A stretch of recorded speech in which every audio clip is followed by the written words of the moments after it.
Seorang pemuda berinisial NAJ asal Tabukan Tengah, pelaku tindak pidana penganiayaan anak di bawah umur berhasil ditangkap pihak petugas kepolisian Polres Sangihe belum lama ini. Pelaku terlihat pasrah saat diamankan petugas di tempat persembunyiannya. Pelaku diringkus karena telah menganiaya seorang anak di bawah umur yang masih berusia 15 tahun hingga mengalami luka lebam di bagian mata dan di kepala bagian belakang. Pelaku nekat menganiaya korban karena telah dipengaruhi minuman keras.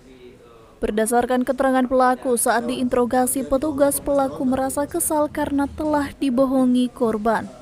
Pelaku kini ditahan di Mapolres Sangihe dan akan dikenakan pasal 80 Undang-Undang KUHP ayat 35 tentang perlindungan anak dengan ancaman paling lama 5 tahun penjara.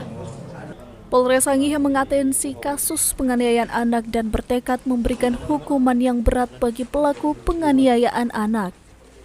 Hizkia Warengkiran melaporkan untuk Kawanua TV.